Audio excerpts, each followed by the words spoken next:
Hello, right, I was asked the other day, I had I don't know, a picture or maybe I did a video of me with doing my makeup, but I already had my hair done. So then a couple of people asked me how I do my hair. Now I've recorded this video 100 times over the past few years of kind of making videos. That looks a bit weird. Making videos on Instagram. But it doesn't hurt to do it again. The problem is though, I curl my hair with GHDs. Oh my god, just stay up. I haven't even got that much hair to stay up. And therefore making a video about how I curl with GHDs is tricky because I know it's hard and they kind of make you a little bit cat-handed and it's just not the simplest thing in the world. So, but once you've got it, you've got it. And I must say that curling your hair with GHDs is the best way to keep a curl in your hair if you've got fine hair.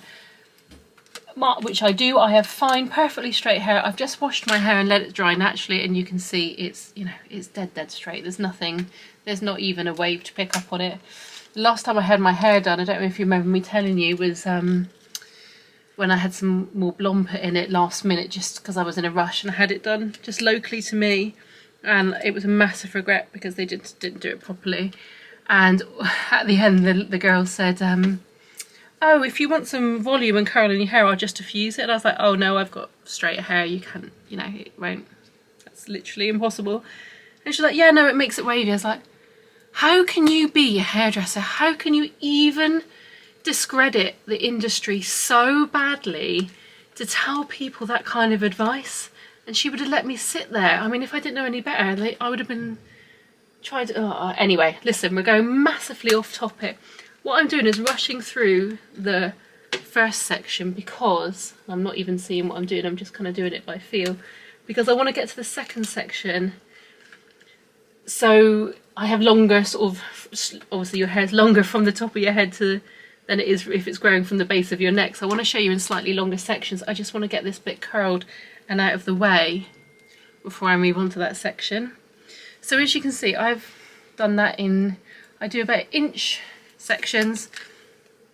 I clip at the base of the straighteners and the root of my hair. So the base of the straighteners, which is this piece here. Oh my god, don't even look at them closely, they're filthy. These are my personal ones, nothing in my kit.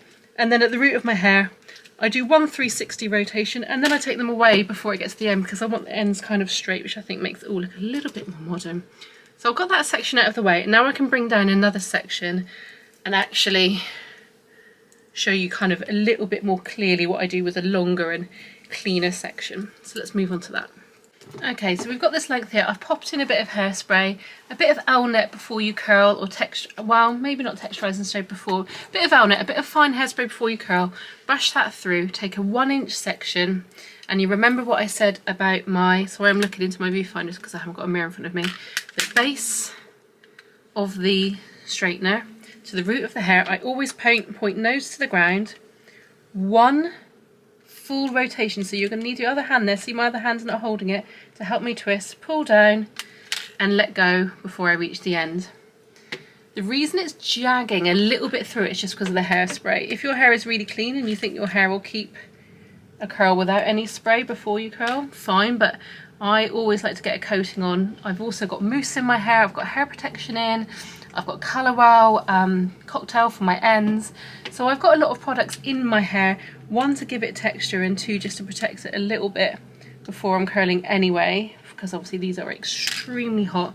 But if you notice, and this is another thing that I see quite a lot with, if I ever do a job where there's, I mean this only really happens at weddings, which I would never do a wedding without doing the hair and makeup, but I see quite a lot of hairstylists trying to wrap the hair around the GHDs and then sort of leaving it in there. It's a really dangerous way to curl hair and a useless way, but I've seen that quite a lot.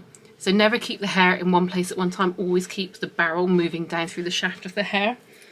When I've curled them, as you saw, I group them together. I actually normally do it individually, but just for time for making this video I've put kind of 4 into one.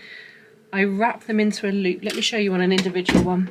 Get my fingers like a gun, wrap that hair in the shape that it's just been curled, so I can still see through it. See, there's a hole there, can you see that white through it? And I make a little barrel, like a wave, and I pin that against my head.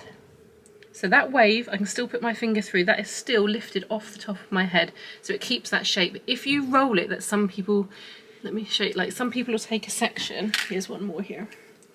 Oh, I should have made this a different angle.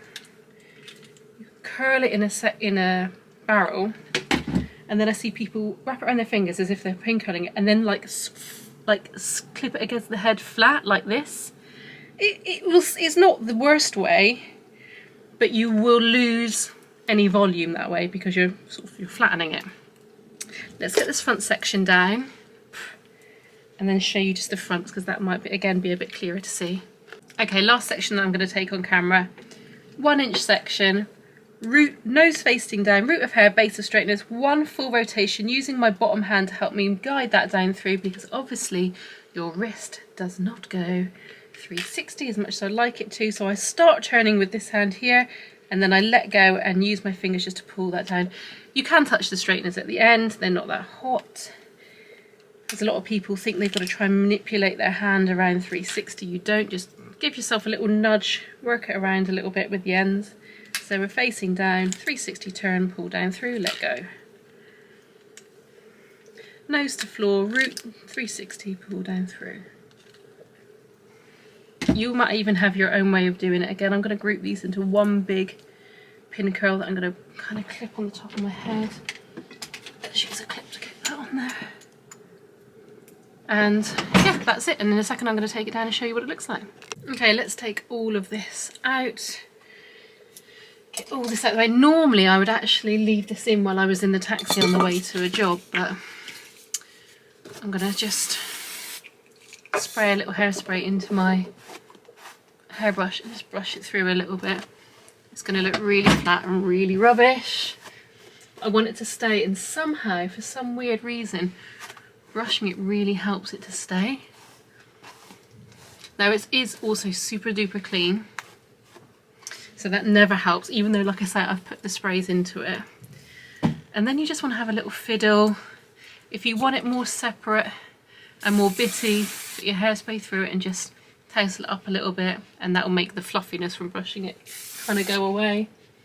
Now, if you're much more attractive than me, you'll look really great with the centre parting, which works much better because you get these nice like flows, but I don't, so I have to have this kind of swoop over it. Anyway, so that's kind of what I do. That's it. See you later.